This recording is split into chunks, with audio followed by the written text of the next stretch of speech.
ভগবান, এর চেয়ে মরণও ভালো ছিল। নিজের ছেলের বাড়িতে আমি ভিখিরির থেকেও অধম। মিতা, এটা তুমি কি করলে? মা সকাল থেকে খাটলো আর তুমি?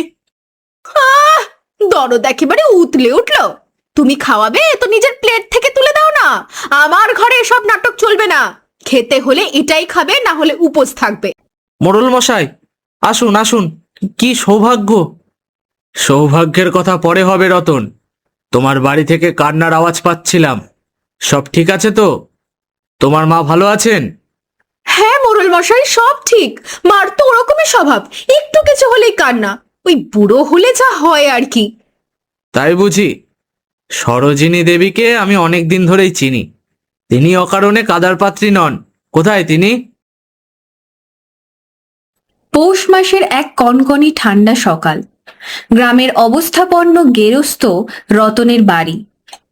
নতুন পাকা বাড়ি, আসবাবপত্রে বিলাসিতার ছাপ স্পষ্ট। বসার ঘরে দামি শাল গায়ে জড়িয়ে আছে রতনের স্ত্রী মিতা। পাশে পড়ছে রতন। তাদের ছোট্ট মেয়ে পুতুল পাশে বসে খেলনা নিয়ে খেলছে।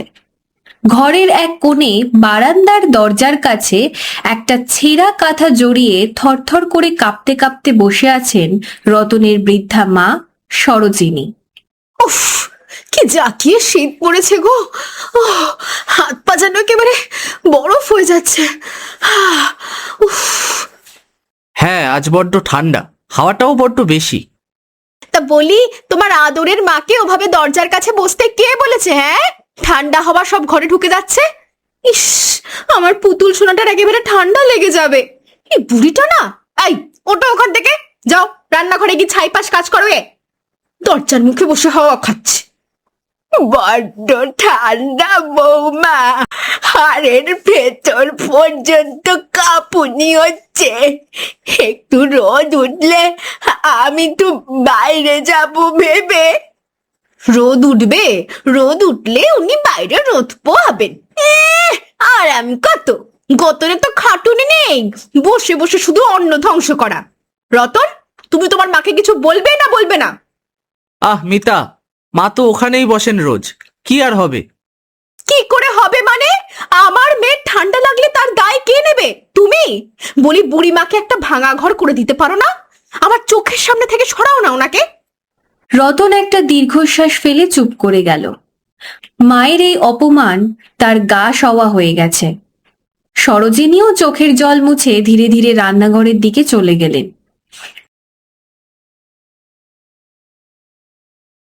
এমন সময় বাইরের গেট থেকে একটা করুণ ডাক ভেসে এলো। মাগো, দুদিন কিছু পেটে পড়েনি, দুটো ভিক্ষা দেন মা, শীতে মরে গেলাম গো। মিতা ঘর থেকে বেরিয়ে বারান্দায় এসে দাঁড়ালো। দেখলো এক জরাগ্রস্ত বৃদ্ধ ভিখারি ছেঁড়া চট গায়ে জড়িয়ে দাঁড়িয়ে আছে। এই, কে রে ওখানে? সকাল সকাল মোড়া কান্না জুড়েছে। যা যা, ভাগ এখান থেকে। মাগো, দুটো বাসি ভাত আর যা আছে দিন, বড় খিদে পেয়েছে। দূর হ, এখানে কোনো আমি দান ছত্র খুলিনি। বড় লোক দেখে ভিক্ষে চাইতে এসেছিস? কাজের সময় জ্বালাতন। যা বলছি, নইলে কিন্তু গায়ে জল ঢেলে দেবো। ভিখারিটি আর দাঁড়ালো না। হতাশ হয়ে ধীর পায়ে গেটের দিকে ফিরে গেল।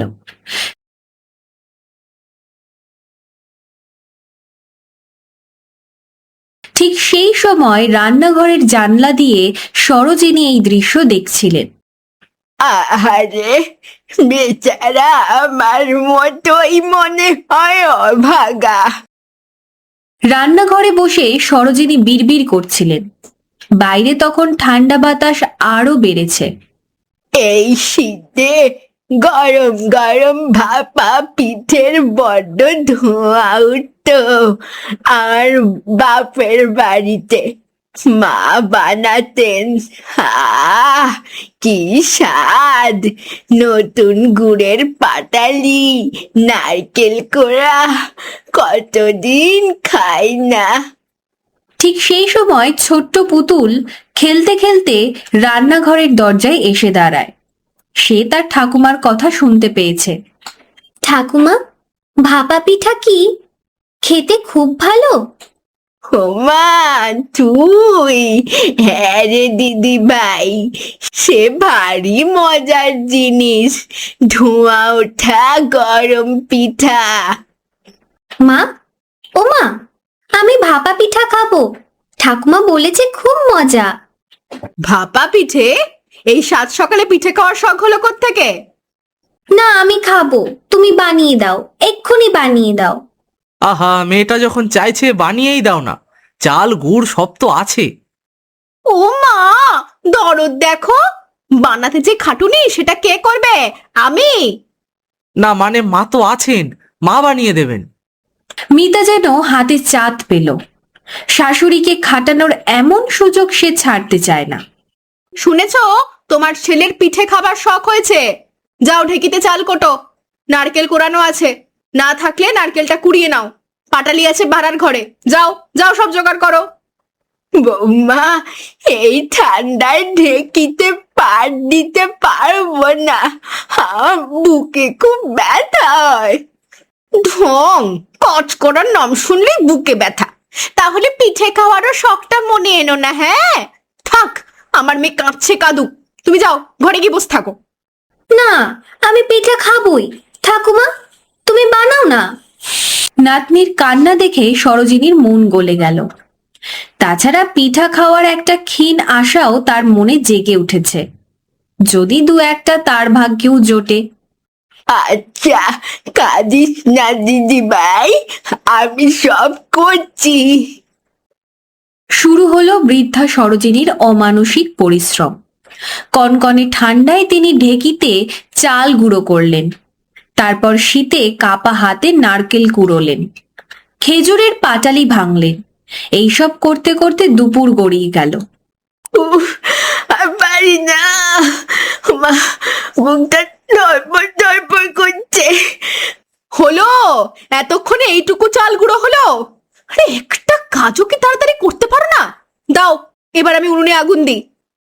মিতা উনুন ধরিয়ে পিঠা বানাতে বসল। সরোজিনী এক পাশে বসে হাঁপাচ্ছিলেন। তার নাকে আসছিল নতুন চালের গুঁড়ো আর পাটালির মিশ্রিত সুবাস। আহ, কি গন্ধ! একটা পিঠে যদি বৌমা খেতে দেয়। মিতা এক এক করে পিঠা বানাচ্ছে, গরম ভাপ উঠছে। ছোট্ট পুতুল রান্নাঘরের দরজায় দাঁড়িয়ে হাততালি দিচ্ছে। কি মজা, মা আমাকে আগে দেবে। হ্যাঁ রে সোনা, প্রথম পিঠেটা আমার রাজকন্যের জন্য। মিতা একটা সুন্দর বাটিতে করে দুটো গরম পিঠা পুতুলকে দিল, তারপর রতনকেও দুটো দিল। বাহ, দারুণ হয়েছে, অনেকদিন পর খেলাম। মা তুমি খাবে না? এই কথা শোনা মাত্র মিতার মুখটা গম্ভীর হয়ে গেল।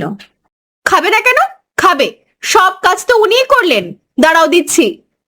সরোজিনী আশায় আশায় হাত পাতলেন। মিতা কড়াইয়ের দিকে তাকালো।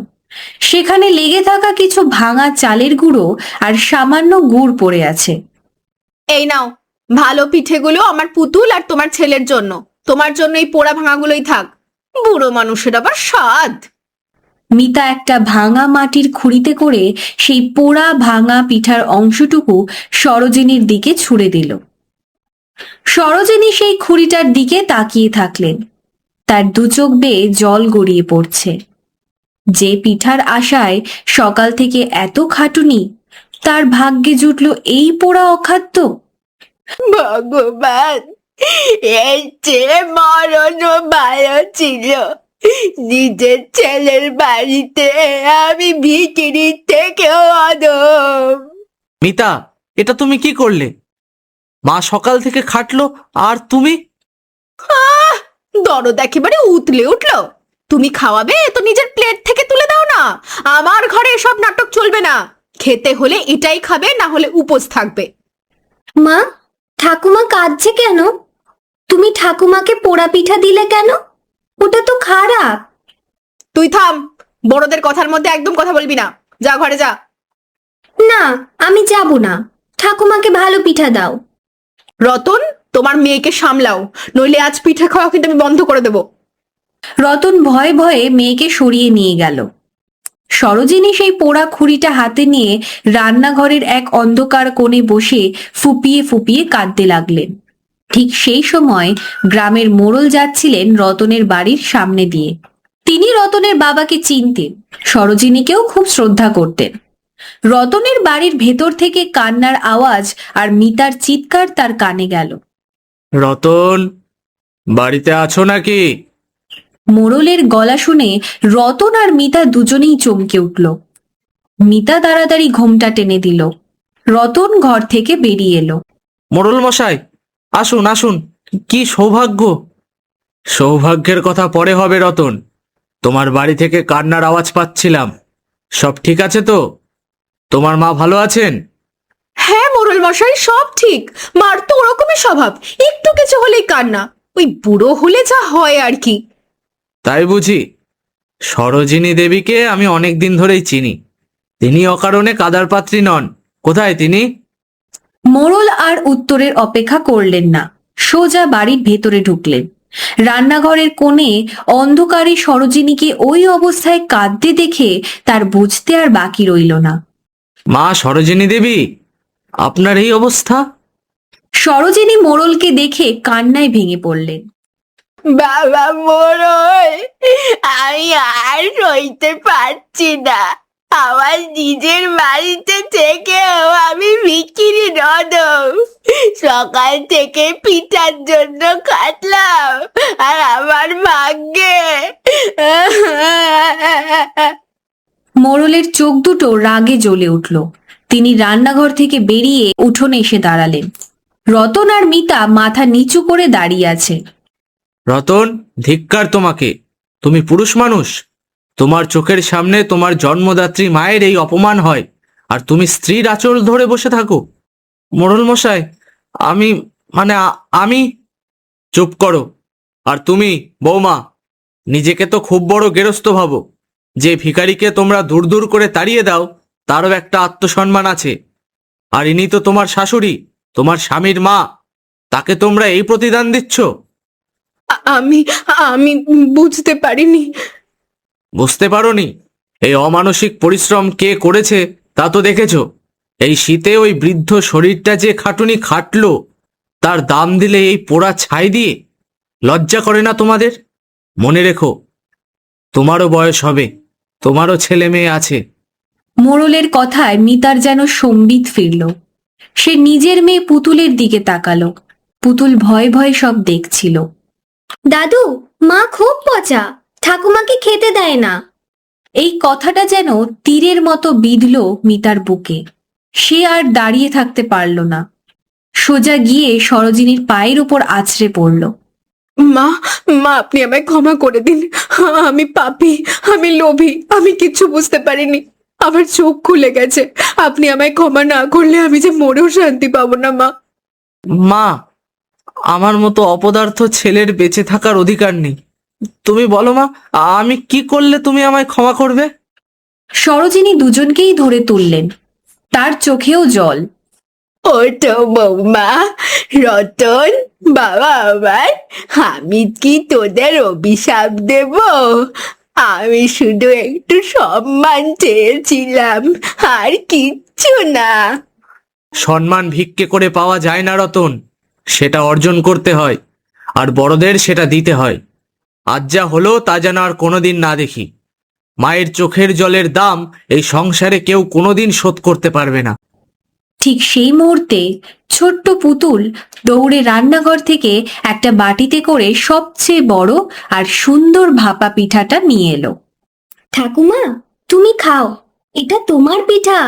মা পচা, আমি ভালো। সরোজিনী হাসি মুখে নাতনির হাত থেকে পিঠা খেলেন। মিতা আর রতন মাথা নিচু করে দাঁড়িয়ে রইল। মোড়ল মশাই একটা দীর্ঘশ্বাস ফেলে বাড়ির পথ ধরলেন। সেই দিন মিতা তার ভুল বুঝতে পেরেছিল। বৃদ্ধা শাশুড়ির চোখের জল যে সংসারের কত বড় অমঙ্গল ডেকে আনে তা সে হাড়ে হাড়ে টের পেয়েছিল। এরপর থেকে সরোজিনীর আর কোনো অসম্মান হয়নি। কিন্তু সমাজের আনাচে কানাচে এমন অনেক সরোজিনী আজও হয়তো এক টুকরো পিঠার জন্য নয়, শুধু একটু স্নেহের জন্য নীরবে চোখের জল ফেলে চলেছেন।